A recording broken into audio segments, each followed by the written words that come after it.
Chers téléspectateurs, l'actualité me conduit à aborder aujourd'hui la figure de Colbert. On sait qu'il fait l'objet de toute une polémique depuis quelques semaines, puisque certains revendiquent même que l'on débaptise les établissements qui sont à son nom ou que l'on déboulonne ses statuts, une mode venue d'Amérique à propos de laquelle je n'insisterai pas quant à son caractère d'une stupidité effarante. Alors, Colbert, c'est avant tout une dynastie. C'est un personnage qui a été l'une des gloires de l'historiographie républicaine, car on a vu en lui un serviteur de l'État. C'est lui qui rachetait un petit peu les fastes de Versailles et l'autoritarisme de Louis XIV. Et le voilà donc aujourd'hui réduit au simple rang de promoteur de l'esclavage. Alors nous allons essayer d'y voir plus clair et de présenter qui fut vraiment le personnage. Comme je le disais, c'est avant tout Colbert, l'histoire d'une dynastie, une dynastie bourgeoise à l'origine, originaire de Reims, de gens qui ensuite se sont mis au service de l'État, ce qui leur a permis d'accéder à la noblesse. Et Colbert va accompagner la première partie du règne de Louis XIV en jouant un rôle tout à fait décisif au sein du système de pouvoir de l'époque. Il est le fils d'un commerçant, d'un mercier rémois. Sa famille va donner à la France de très nombreux serviteurs. Colbert de Croissy, qui sera un ministre des Affaires étrangères de Louis XIV, les familles liées au Colbert, les Seignelay, les Croissy, les Maulevrier donneront également au pays d'importants serviteurs de l'État. Les filles de la famille épouseront des personnages de la grande noblesse, des personnages de premier plan. Certains des membres de la famille mourront au combat au service du roi à Austerlitz ou à Fleurus, par exemple. Donc on a le cas là d'une famille d'origine bourgeoise qui a accédé à la noblesse et qui est ainsi parvenue aux plus hautes fonctions et à un rang particulièrement élevé au sein de la société de l'époque. C'est un exemple d'ascension sociale qui n'est pas aussi rare qu'on pourrait le penser à cette époque de ce premier XVIIe siècle. Alors Jean-Baptiste lui-même, surnommé le Grand Colbert, puisque c'est lui surtout que la postérité a retenu, il est né en 1619 à Reims, il est mort à Paris en 1683, donc on voit durant quelle séquence là il faut le situer. Il va être pour l'essentiel un contemporain du jeune Louis XIV, personnage qui ne va pas faire loin de là l'unanimité à l'époque. On connaît le surnom de Nord que lui attribuera Madame de Sévigné en raison de sa froideur. Il n'empêche, il va connaître une ascension assez fulgurante.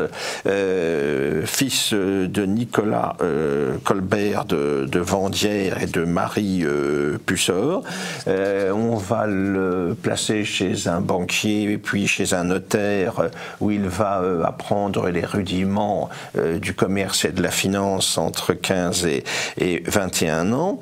Et puis en 1640, grâce à l'intervention d'un cousin, Colbert de Saint-Pouange, eh bien, il va être commis à la guerre au service de Michel Le Tellier. Il accède ainsi aux sphères supérieures de l'État, alors que son père lui achète une charge de commissaire des guerres, ce qui l'installe dans l'appareil administratif du royaume. Entre-temps, il a épousé Marie Charon, une riche héritière, ce qui va évidemment contribuer à faciliter sa carrière. Alors, ce serviteur de l'État va devenir conseiller d'État en 1648, ce qui lui permettra d'accéder à la noblesse.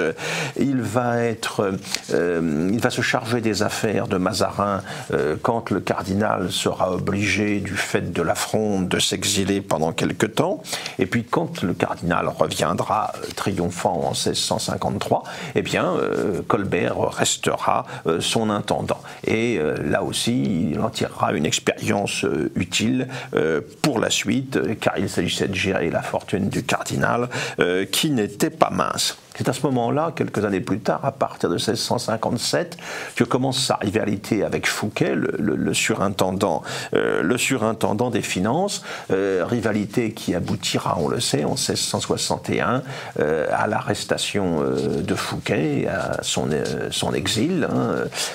Cette affaire-là a été brillamment évoquée en son temps par Paul Morand, et on a attribué à Colbert, pour une bonne part, la responsabilité de la disgrâce de Fouquet.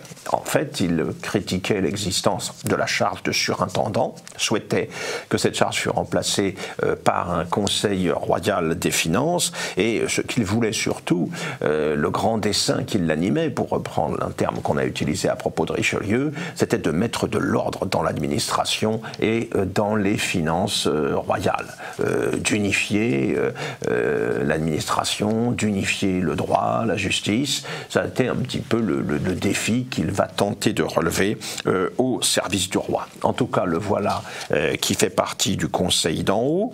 Il va occuper pratiquement ou presque toutes les charges du gouvernement à différents moments, à l'exception du secrétariat d'État à la guerre et du secrétariat d'État aux affaires étrangères. On va le voir ainsi, surintendant des bâtiments en 1664, contrôleur général des finances l'année suivante. Il sera secrétaire d'État à la Maison du Roi, chargé de l'organisation de la cour, de l'administration de Paris, des relations avec le clergé en 1669. On le verra en 1673, secrétaire d'État au commerce, en 1681, secrétaire d'État à la marine. Autant dire qu'il truste une bonne partie des responsabilités politiques telles qu'elles existent à l'époque. Il bénéficie, il faut le dire, de la confiance du roi. Celui-ci s'est vu recommander Colbert par Mazarin, et le roi, qui a connu en ses jeunes années l'épreuve de la Fronde, compte s'entourer de gens qu'il peut considérer comme parfaitement sûrs. C'est le cas de Colbert. Un Colbert qui a 19 ans de plus que le souverain, qui est d'une génération d'avant, avec qui il va entretenir des relations d'ailleurs très proches. C'est chez lui que seront accueillis les enfants de Louise de la Vallière, par exemple.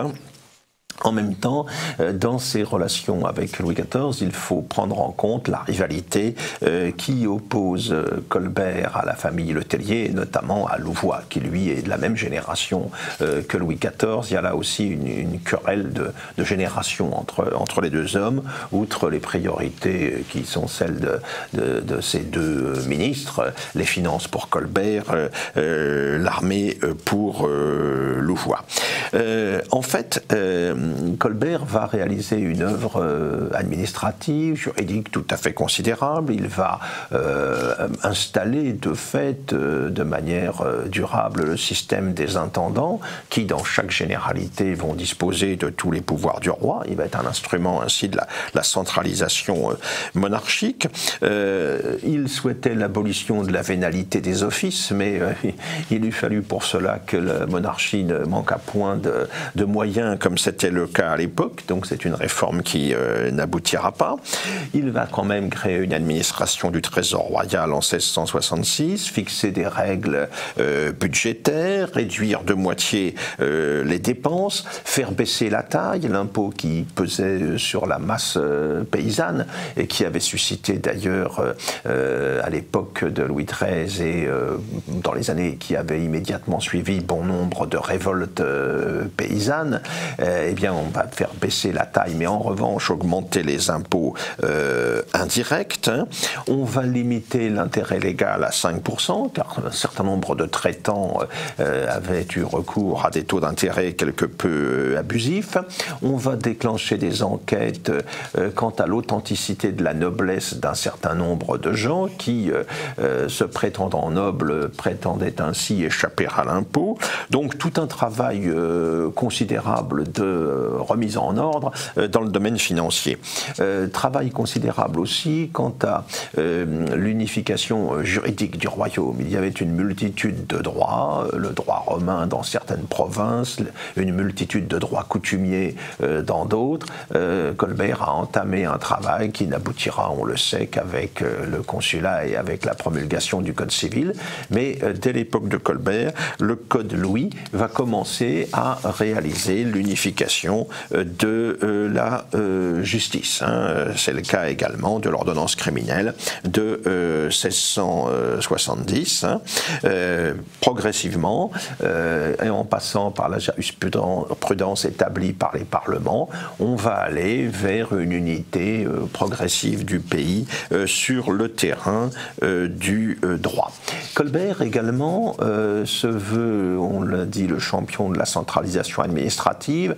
Il voit dans Paris, la capitale, le centre naturel du royaume, et il est plus ou moins en désaccord avec Louis XIV quant à la place que celui-ci entend donner à Versailles, avec les coûts que cela implique et que l'on connaît.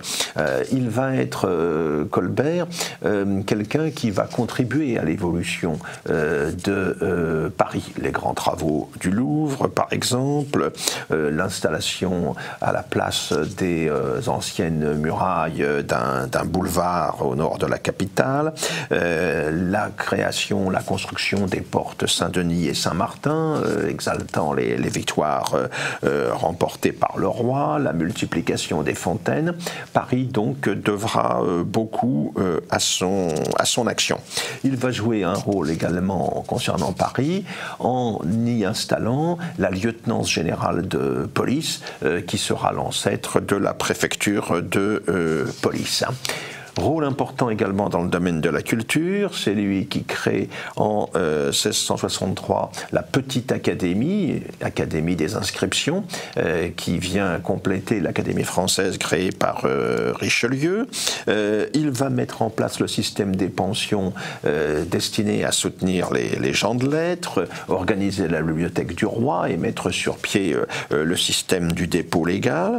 Il va créer le cabinet des estampes et le cabinet des médailles, les manufactures des Gobelins et de la savonnerie pour réaliser les tapisseries qui seront l'une des gloires du règne, et sera lui-même admis à l'Académie française en 1667, académie au sein de laquelle il accélérera les travaux réalisés autour de la rédaction du dictionnaire.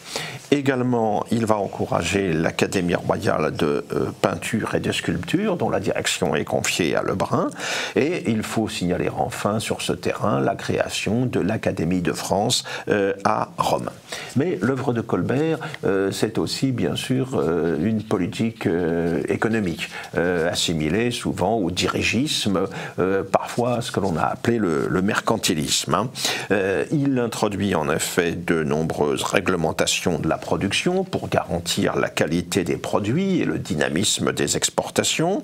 Il encourage la création de manufactures, comme celle de Van Robey, manufacture de glace, qui deviendra plus tard la manufacture de Saint-Gobain.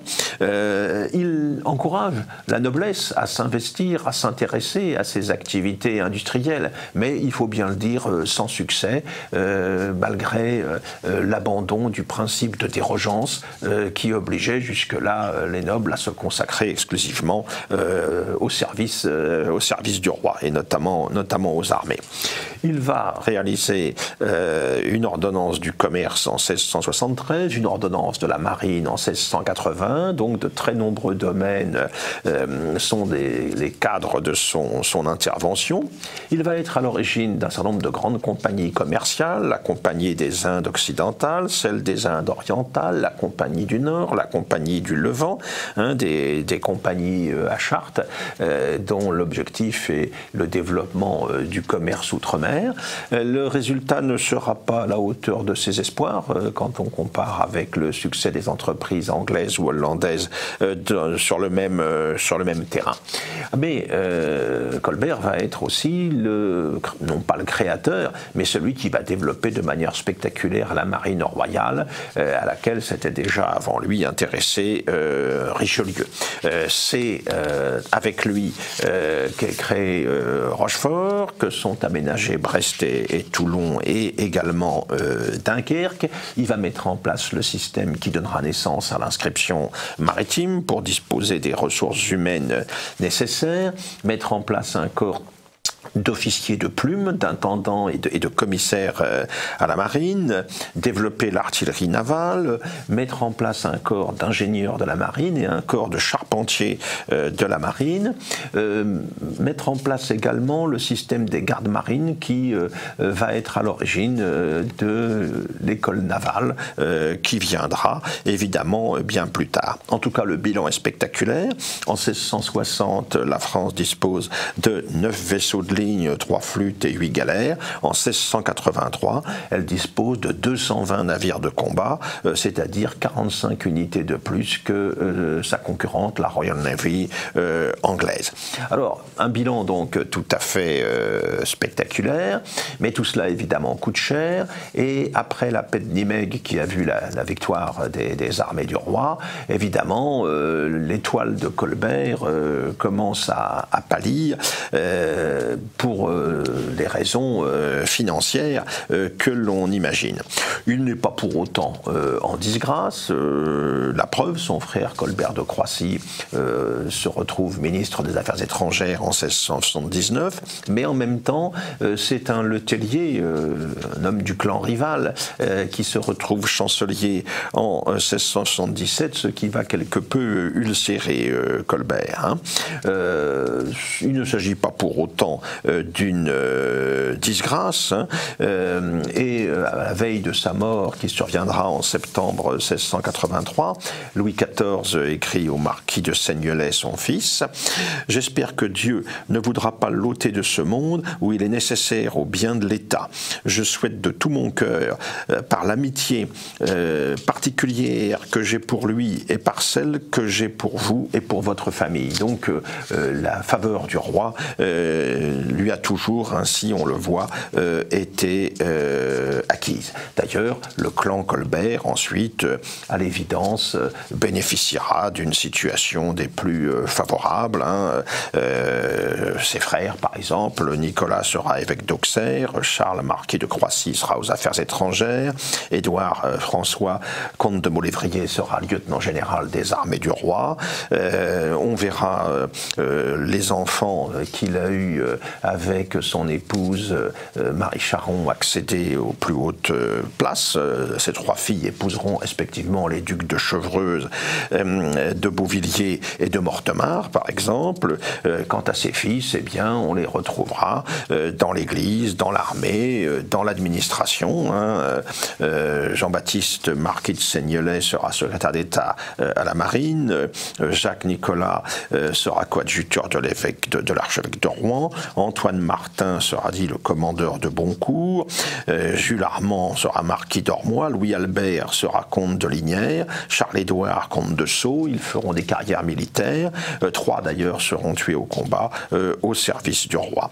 Donc incontestablement, c'est avec Colbert a bénéficié jusqu'au bout de la faveur du roi. Il va apparaître bientôt comme le symbole du serviteur de l'État, et je le disais au début, l'historiographie républicaine au XIXe siècle le présentera comme un modèle, par opposition à la noblesse d'épée qui, elle, était perçue comme inutile et parasitaire. Alors pour ce qui est de l'esclavage, il a bien sûr été l'un des artisans du Code noir de 1685. Il faut rappeler que même si ce Code noir admettait bien sûr le principe de l'esclavage, ce qui était courant à l'époque, et c'est anachronique de vouloir revenir sur ce point, eh bien, il réglementait strictement la gestion des esclaves et limitait notamment ce qu'auraient pu être les pouvoirs arbitraires des maîtres vis-à-vis des esclaves. D'où le caractère quelque peu douteux de la campagne engagée aujourd'hui contre celui qui fut avant tout un grand serviteur de l'État.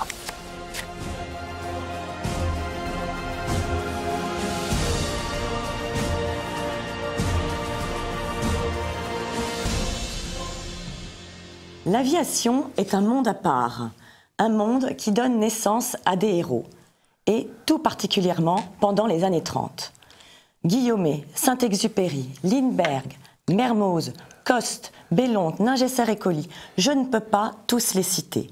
Mais des débuts de l'aviation à la conquête de l'espace, en passant par la grande aventure de l'aérospatiale, le monde occidental et l'Europe avant tout autre ont été la terre d'origine et le monde entier celle des exploits de ces conquérants des temps modernes. Mais ce que l'on oublie trop souvent, c'est que l'aventure de l'aviation a eu aussi nombre d'héroïnes.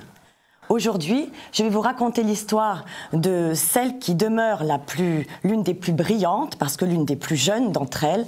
Je vais vous parler d'Hélène Boucher. La jeune Hélène est née le 23 mai 1908 dans une famille de la bourgeoisie parisienne. Son père est un architecte respecté, mais rien dans sa famille ne l'a prédisposée à devenir la petite fiancée de l'air, comme la surnommera l'un de ses biographes. Avant de devenir une jeune fille jolie, aux yeux et aux cheveux clairs, sportive, saine, la jeune fille typique des années 30, elle a été une petite fille avec un caractère volontaire, voire obstiné. On la disait très indépendante, parfois rebelle à l'autorité, et semblant, dès son plus jeune âge, ignorer la peur. Toute qualité qu'elle confirmera en grandissant. Si on y ajoute une volonté de ne pas faire comme tout le monde et une certaine ambition, atténuée par une grande humilité, beaucoup de bienveillance, si on y ajoute un visage toujours souriant, je vous taille le portrait d'une jeune fille déjà exceptionnelle. La jeune Hélène Boucher, Léno, comme l'a surnommée ses proches, met un peu de temps à savoir ce qu'elle veut faire. Elle cherche sa voie, qu'elle pressent différente des jeunes filles de son âge. Pourtant, ses premiers pas sont loin de l'emmener vers des activités risquées. Fera-t-elle de la couture, du piano, les beaux-arts? À un moment donné, elle essaie de se diriger vers une carrière d'interprète. Mais tout cela ne répond pas, bien sûr, à son appétit d'action et à cette soif de vivre intensément. L'aviation, pour le moment, n'est pas au programme. Le seul engin qu'elle est autorisée à conduire, c'est une voiture. Elle le fait depuis l'âge de 16 ans avec beaucoup d'habileté. Mais les avions alors? C'est un drame qui va être à l'origine de sa vocation. Durant l'année 1930, Jean Hubert, un ami pilote de son frère, se tue en avion. Hélène en est très affectée. Sa peine se transforme alors chez elle en esprit de revanche, en un sentiment de révolte contre le sort, puisque la mort est si injuste qu'elle vienne prendre des jeunes pilotes pleins d'avenir. Hélène ira à son tour, en mémoire de son camarade, relever le flambeau et apprendre à piloter. Le 4 juillet 1930, elle a 22 ans, et grâce à un autre pilote et ami, Roger de Gressigny, elle peut faire son baptême de l'air. Lors de ce passage à Orly, elle croise Maryse Bastier, qui est déjà une pilote célèbre aux multiples records. Hélène comprend qu'elle veut faire partie de ce monde-là, que sa longue quête est terminée, elle sait enfin qu'elle a trouvé sa voie, ce sera la conquête du ciel. En revanche, si elle veut devenir pilote, elle veut être de ceux qui repoussent les limites, qui se mesurent à l'impossible. L'aviation devient une passion qui ne la quittera plus.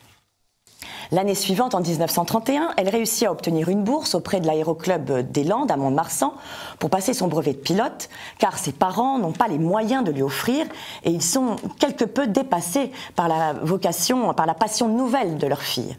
Il faut bien imaginer la crainte de la famille Boucher, car cette discipline n'en est qu'à ses débuts. Même si les avancées technologiques, certaines à cette époque, permettent d'avoir des avions plus rapides et plus fiables, l'aviation fait encore payer un lourd tribut à ses pionniers. Les pilotes se tuent à un rythme effrayant. En outre, les femmes admises en son sein sont rares. Hélène est le 21e brevet féminin français. Pourtant, dans ce milieu majoritairement masculin, beaucoup d'entre elles ont réussi à se faire une place remarquée. Je parlais auparavant de Maryse Bastier, qui a battu le record du monde de durée de vol, mais il y a aussi Adrienne Bolin, qui a franchi la cordillère des Andes en 1921, et qui a battu également le record du monde de looping en 1924. Après la France, je peux aussi citer l'Allemagne, qui a aussi ses championnes, comme Liesel Bach, la première femme à avoir survolé le mont Everest, Ellie Bein-Orles, premier tour du monde en solo, Vera von Bessing, championne de voltige. Les États-Unis ont quant à eux Amelia Earhart, première femme à traverser l'Atlantique en solitaire en 1932. L'Angleterre a Amy Johnson, première femme à rallier l'Angleterre à l'Australie en 1930. La concurrence va être rude pour Hélène Boucher, mais elle veut quand même rejoindre ce cercle d'exception. Dès 1932, elle parvient, avec l'aide de ses parents et amis, à racheter un avion avec lequel elle participe au rallye Camp Deauville. Les débuts sont plutôt difficiles.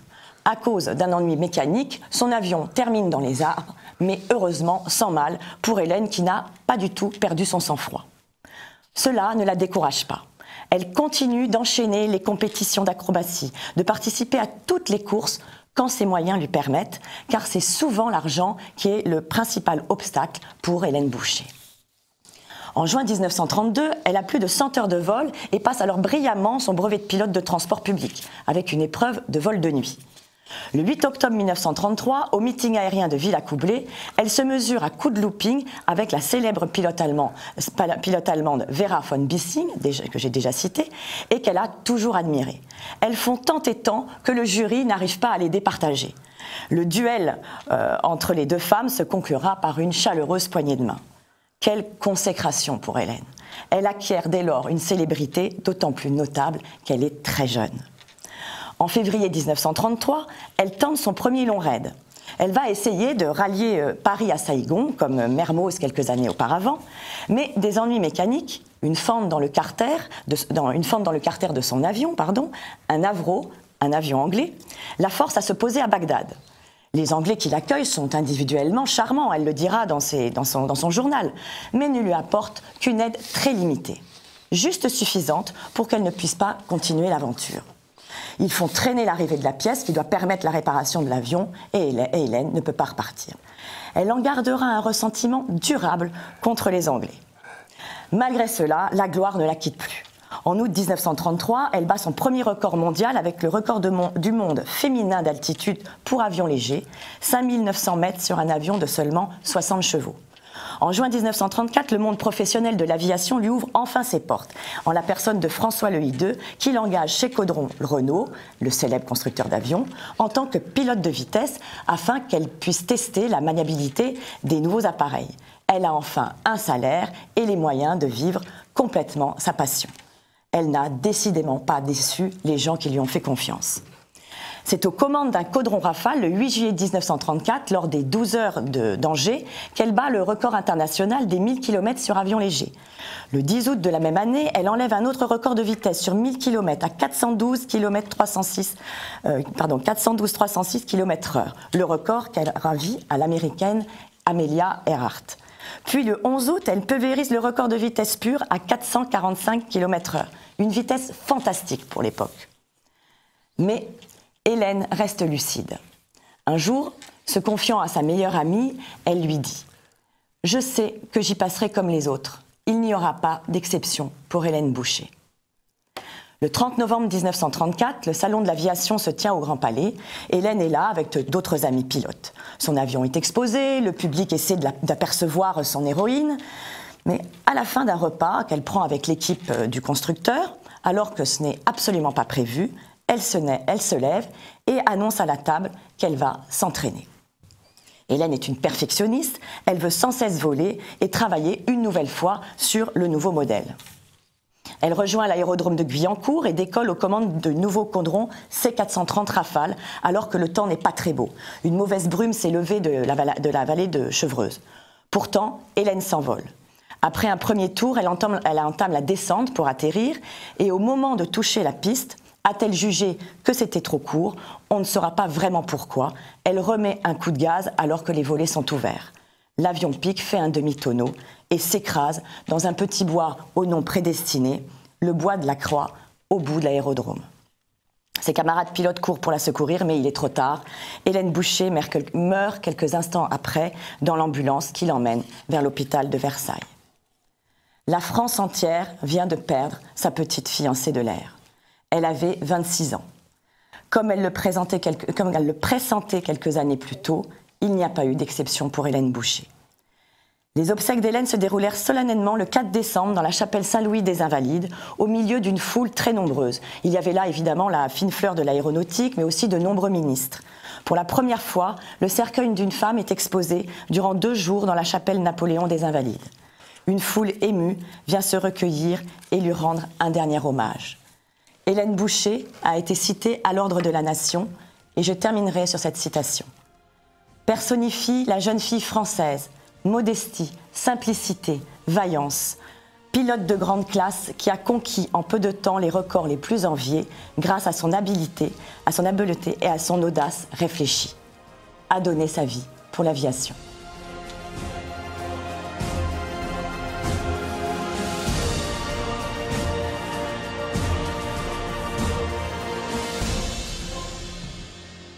Nous recevons aujourd'hui, pour aborder un sujet un peu particulier, Alain Pocard, qui était déjà venu à notre émission pour nous parler de Jean Gabin et de la France de Jean Gabin.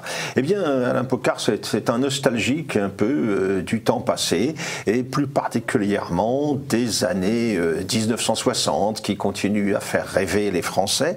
Et il nous propose aujourd'hui un ouvrage illustré qui s'intitule 1001 regrets, publié aux éditions Jean-Cyril Godefroy, et ça va nous amener à évoquer justement cette période des années 60 qui s'éloigne, qui fut celle de la jeunesse de votre serviteur et de son interlocuteur d'aujourd'hui. Il y a effectivement une nostalgie des années 60, pas seulement dans votre livre, pas seulement chez vous, que vous manifestez très souvent. On le sent dans la société française, à divers signes, le succès qui se maintient de certains chanteurs, pourtant aujourd'hui bien âgés, par exemple, le retour vers le cinéma de cette époque, hein, l'émotion qu'a suscité, par exemple, la disparition récente de Mireille d'Arc. Il y a une nostalgie des années 60. C'est le résultat de quoi? Quelle est la raison de cette nostalgie, selon vous? Alors, il y en a plusieurs. Ma grand-mère, qui était plutôt Algérie française, mais le jour de la signature des accords de mars 62 sur le cessez-le-feu, elle m'a dit « Nous sommes enfin en paix ». C'est-à-dire que depuis le 1er septembre 1939, la France était en guerre. Alors, vous me direz, entre les signatures des accords la guerre d'Algérie n'était pas vraiment terminée. Oui, non, attends, c'est pas tout à fait ça. C'est surtout qu'entre la signature des accords sur l'Indochine en août en 54, à Genève, et le début de la guerre d'Algérie le 1er novembre, il y a eu un petit moment de flottement, mais il y avait des opérations de police très musclées en Tunisie et au Maroc aussi, et ma grand-mère m'a dit « Nous sommes enfin en paix ». Et de ce fait, je pense qu'entre la signature de ces accords et mai 68, il y a eu 6 années qui étaient vraiment 6 années dont j'ai un souvenir très riche quant à ce qu'on appelle aujourd'hui la culture. Mais on allait au cinéma, on allait au théâtre, on lisait des livres. Les livres n'étaient pas encore calibrés comme aujourd'hui. Il y avait des grands éditeurs originaux comme Pauvert, comme Losfeld. Et d'un seul coup, surtout, il y avait l'augmentation du niveau de vie. C'est ça. La séquence pour vous, c'est 62, fin de la guerre d'Algérie, mai 68. Voilà. C'est en fait plutôt ces 6 années-là qui retiennent votre attention quand vous évoquez les années 60 de manière générale. C'est là que se passent les choses les plus marquantes, et notamment dans le domaine culturel au sens large, hein, puisque on sait l'intérêt que vous portez à l'histoire de la chanson et à l'histoire de diverses manifestations culturelles populaires. Mais alors, vous savez, Bainville dit qu'il n'y a pas d'époque charnière, et je suis en total désaccord avec ça. Moi, je pense qu'il n'y a que des époques charnières. Donc, on ne peut pas parler des années 60 sans parler des années 50. Parce que l'augmentation du niveau de vie, moi, je l'ai vu dans ma famille à partir de 53, 54, 55. Chaque année, on achète quelque chose. La télévision, le réfrigérateur, la voiture, télé, automobile. Ma famille a été une des premières. À l'époque où mon père achète la télévision, je crois qu'il doit y avoir 200 000 ou 300 000 grand maximum postes de télé en France. Et ça se généralise dans les années 60. Il y a la 4 chevaux, tout cela. Bon. Mais il y a quand même une petite différence, notamment qui est très manifeste dans le cinéma. Si vous êtes un amateur de cinéma et que vous aimez les polars avec Gabin ou autres, vous allez voir que tous les polars qui sont tournés dans les années 50 sont des polars très pessimistes. Noir, ça se termine mal. Bon. Et tous ces films-là, avec les mêmes acteurs, avec Gabin, avec Ventura, dans les années 60, deviennent des comédies. Le Cave sur Bif, qui est un chef-d'œuvre, les Tontons Flingueurs. Les Tontons Flingueurs. Vous serez surpris. Fait référence. Ces films, le Cave sur Bif et le Tonton Flingueur, sont des films adaptés de polars. Mais si vous lisez les polars originaux, vous apercevez que ce ne sont pas du tout des comédies. C'est des trucs très noirs, très durs, etc. C'est-à-dire, on passe du noir finalement de l'après-guerre, où il y a encore malgré tout des restrictions, et puis des guerres coloniales et tout qui empêchent les gens de vivre. Bon, on passe d'un seul coup à un moment où tout devient en comédie. Et l'optimisme qui s'installe. Et c'est peut-être une erreur, ça, parce que je pense qu'il faut peut-être mieux du pessimisme joyeux que de l'optimisme inquiet dans la vie. Du pessimisme actif, comme disait Malraux, n'est-ce pas? Mais c'est... bon, ce qui s'est passé... Moi, par exemple, je suis nostalgique des années 60, 50, mais aussi des années 30. Et quand je dis aux gens, j'ai connu les années 30, ils disent, mais non, t'étais pas né. Si, parce qu'en fait, la déclaration de guerre en 39 a cassé le développement de la société. En 38, normalement, le prototype de la 2 chevaux, et là, elle pourrait sortir vers 42, 43. Vous qui aimez bien d'ailleurs les histoires militaires et tout, vous savez que le fusil qui va s'appeler le MAS 49 ou le pistolet mitrailleur MAS 49, les prototypes sont déjà prêts. Ils sont pas encore, on les aurait eus sans guerre vers 42, 43, peu importe. Donc, je vais être élevé aussi. Non seulement, je crois qu'on est beaucoup plus élevé par ses grands-parents que par ses parents. Et je vais avec mes grands-parents, avec des oncles, des tantes et tout, je vais être au milieu des années 30. Il y a beaucoup de chansons des années 30. Les chansons, le cinéma aussi. Sont encore présentes en ce sens qu'on vous dit monte là-dessus et tu verras Montmartre, ou quand les andouilles voleront, tu seras chef d'escadrille, qui est extrait d'une chanson de Georgius. Donc en fait, il y a cette continuité à chaque fois, toutes les décennies, on change un petit peu, mais en prenant aussi un peu des années d'avant. J'ai d'ailleurs fait une remarque. Je trouve que les années, en fait, 1900, 1910, 1920, etc., commencent toujours sur le 8. Bon, vous remarquerez d'ailleurs que les années 20 commencent en 1918, tout de suite après la guerre, les années folles. La guerre, en fait, normalement, elle commence en 38. À Munich. À Munich, voilà. Enfin, elle commence pas vraiment, mais ça aurait pu, oui. Les années 50, avec la guerre froide et tout, elle commence sur un 8, 1948. Oui, 48.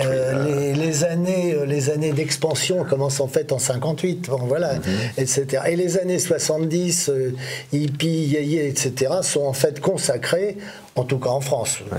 Aux États-Unis, ailleurs, c'est différent, par 68. Et je pense qu'on pourrait continuer. Donc l'année prochaine, on craint le pire. Ou le meilleur, peut-être. Oh, allons. Mais, donc, c'est les 60 années d'optimisme, années aussi de croissance économique, on est dans les 30 glorieuses, une amélioration spectaculaire du niveau de vie.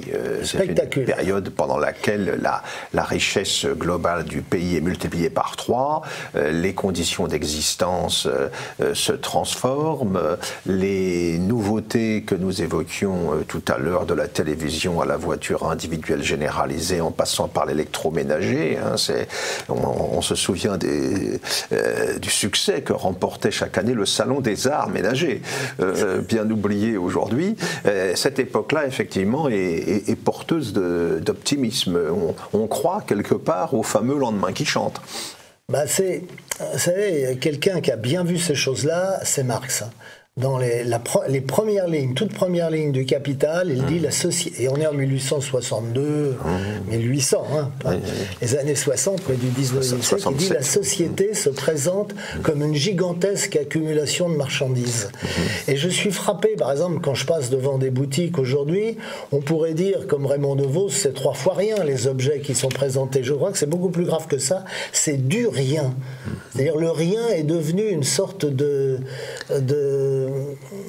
d'attrape-couillon, il faut bien l'appeler par son nom, et aussi il est la philosophie même de notre époque, le rien, voilà, on n'est rien.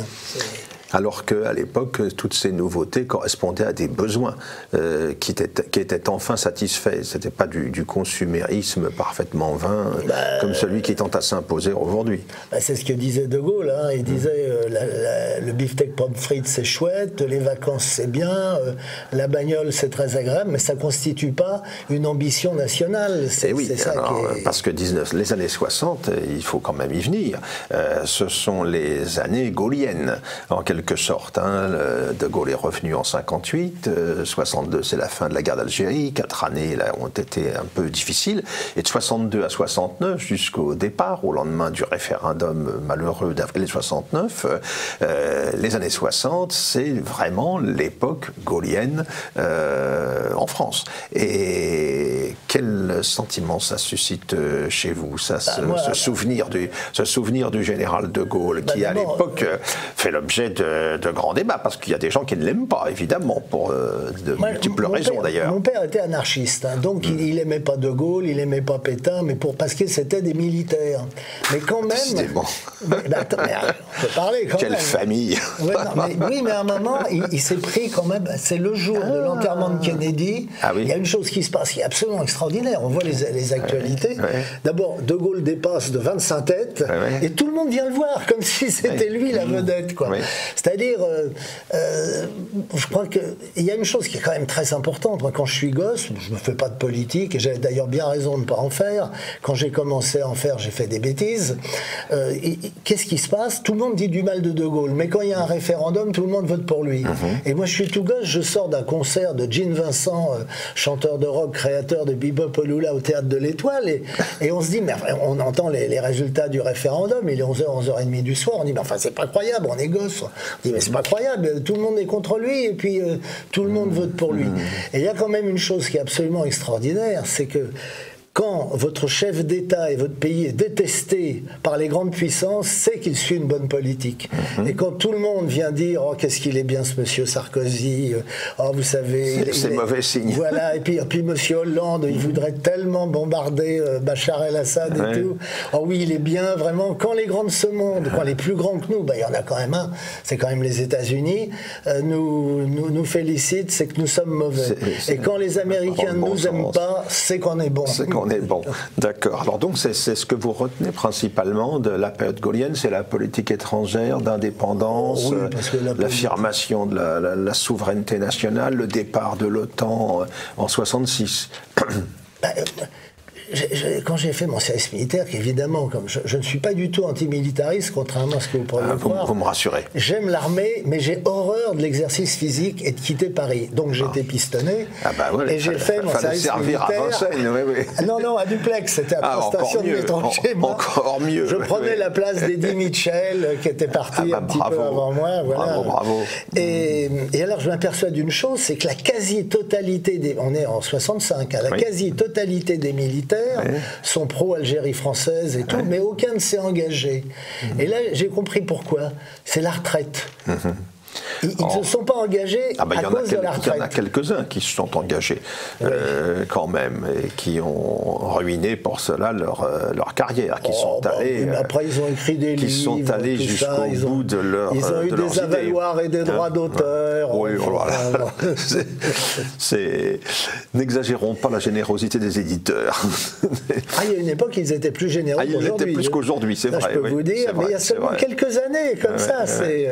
Mais...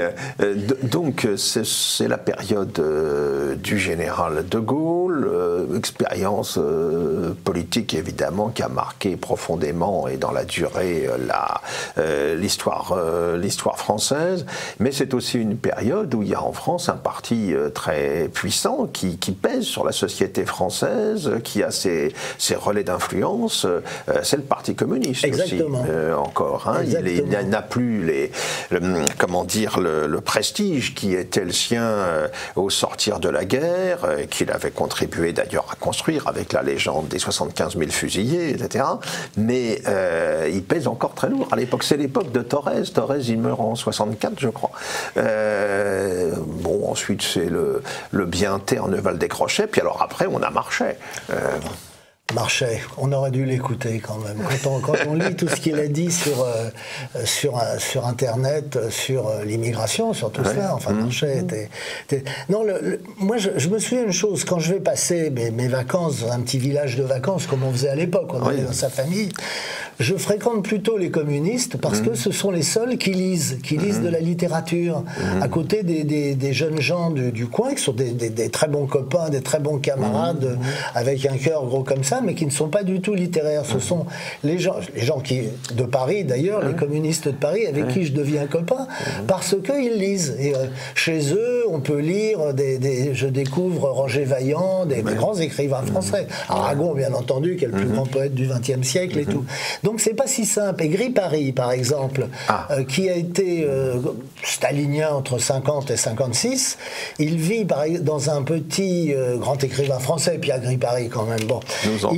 Il vit dans un pavillon, il sous-loue une chambre à une famille communiste. C'est des bons petits bourgeois gentils comme tout. C'est-à-dire que le paradoxe en fait de ce parti à l'époque, c'est que d'une part, il est complètement au service de la politique étrangère soviétique et en même temps, je veux dire, je préfère les militants de base à Le Canoë parce qu'ils aiment profondément la France. Il correspond à une frange, une part importante de la société française. Mais du peuple français patriote. Et ils sont les héritiers aussi de tout un courant socialiste qui a pris diverses formes et puis qui remonte au 19e siècle aussi. Très important, anarcho-syndicaliste aussi. Oui, ben ça a été l'une des composantes de la scission de Tours en 1920. Enfin, il faut quand même bien le dire, en mai 68, on voit la main de la CIA, mais c'est ouvertement. Enfin, et heureusement, le Parti communiste va tout faire. Voilà une interprétation évidemment originale, mais le génie politique de De Gaulle, une fois que le Parti communiste l'a quand même aidé, en faisant reprendre le travail dans les usines et tout, il dit qu'il y a eu un complot communiste pour le renverser. Et on voit Valdez-Crochet qui dit « Mais c'est une calomnie !» Oui, il est certain que la passivité, on peut dire, du Parti communiste en mai 68 a pu paraître surprenante à certains. J'ai bien vécu ça, c'est pas de la passivité. Ils prennent le mouvement en marche pour en prendre la tête. Et c'est seulement quand ils prennent la tête qu'ils peuvent faire arrêter les grèves et tout ça, mais ça va pas être si facile. Parce que quand ils vont présenter ça à Renault, il y a la base, entre guillemets, comme on dit, dans laquelle il y a certainement pas mal de trotskistes, qui dit non, ne signez pas, et hop, on est reparti encore pour quelques jours de négociations, et avec Pompidou, Premier ministre, bien sûr. Alors, les années 60, c'est aussi l'époque pour la France, dans beaucoup de domaines, d'une véritable révolution culturelle. L'urbanisation s'accélère, c'est la fin, dans une large mesure, du monde paysan traditionnel qui se dessine. C'est une révolution culturelle aussi parce que on a l'arrivée de tous les modèles américains dans le domaine du comportement quotidien, dans le domaine de la musique, dans le domaine du cinéma. Enfin, il y a une américanisation de la société française qui s'établit au moment où, à travers De Gaulle, la France prend quelque peu ses distances avec le grand allié de la Seconde Guerre mondiale. Moi, je me rappelle d'une première page des Lettres françaises, qui est le journal d'Aragon, qui dénonce justement le mimétisme du jeune français devant le jeune américain. Je me souviens d'une photo où on voit un gars avec un jean, un ceinturon, qui est comme ça, pour faire comme Jamedéan, comme on dit, James Dean.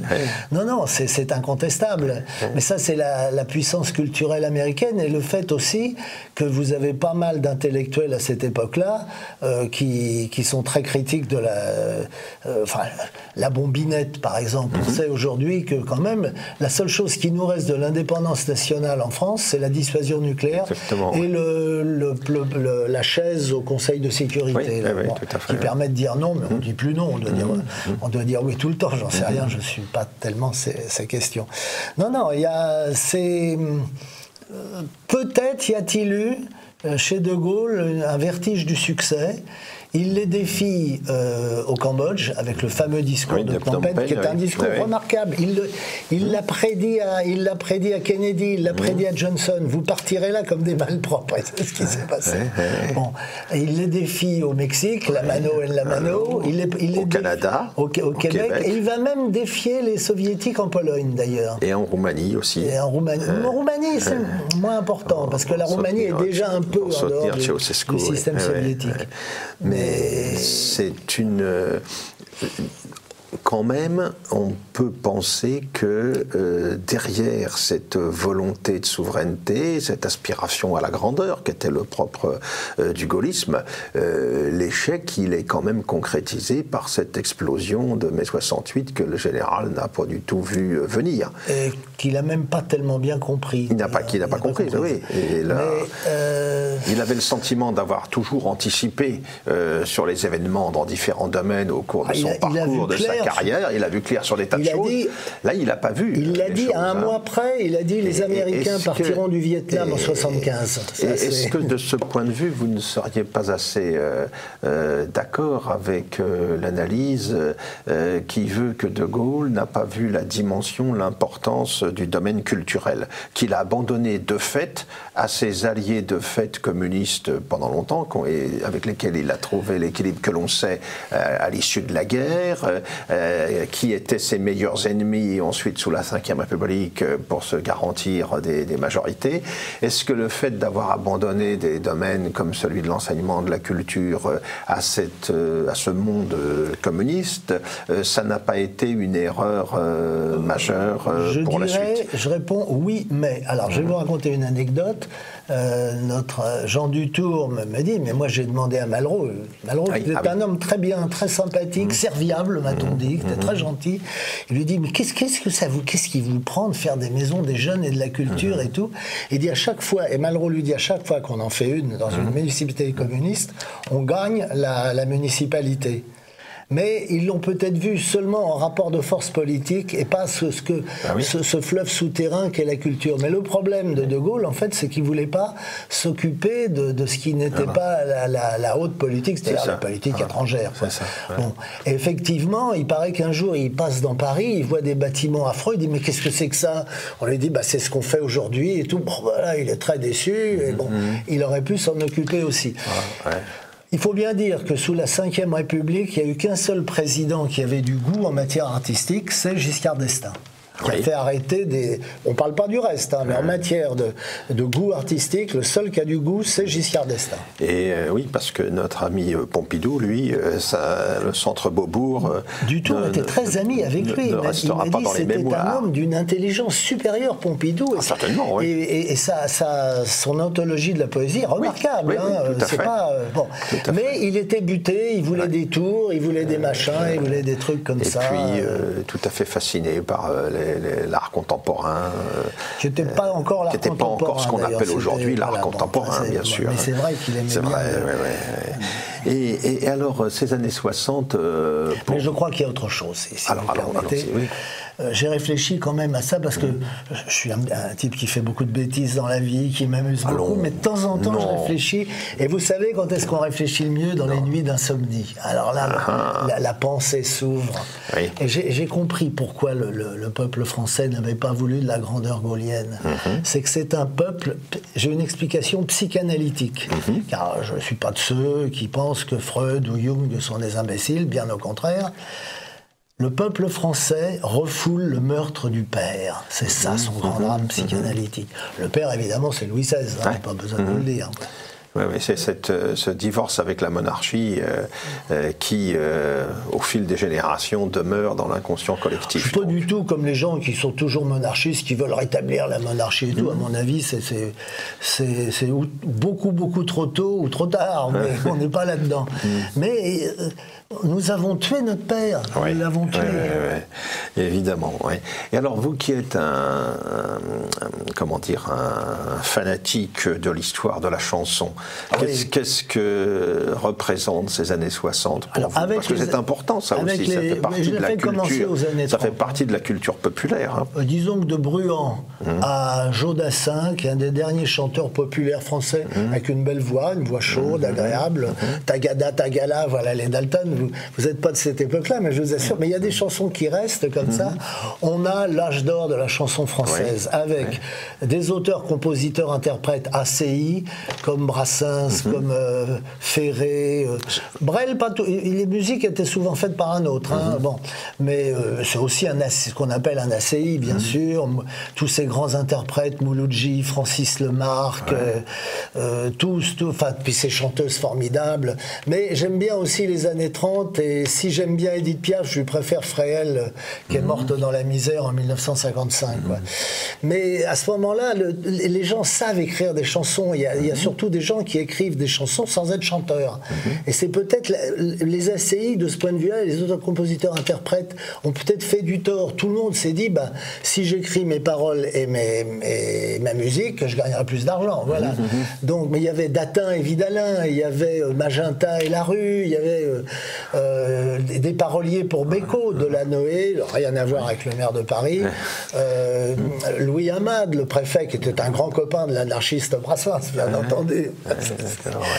C'est une richesse extraordinaire, la chanson française. Mais tout ça va être balayé par la vague américaniste des années 60. Oui et non, parce qu'en fait, le rock'n'roll, il est revenu aussi un peu par l'Angleterre avec de merveilleux mélodistes comme les Beatles. Parce que quand même, Yesterday, Girl and I Love Her, c'est des chansons composées au piano, hein, les Beatles, ce qui explique aussi peut-être beaucoup de choses. En tout cas, voilà une époque des plus intéressantes et qui suscite les 1001 regrets d'Alain Pocard, donc aux éditions Jean-Cyril Godefroy. Merci de m'avoir invité, merci.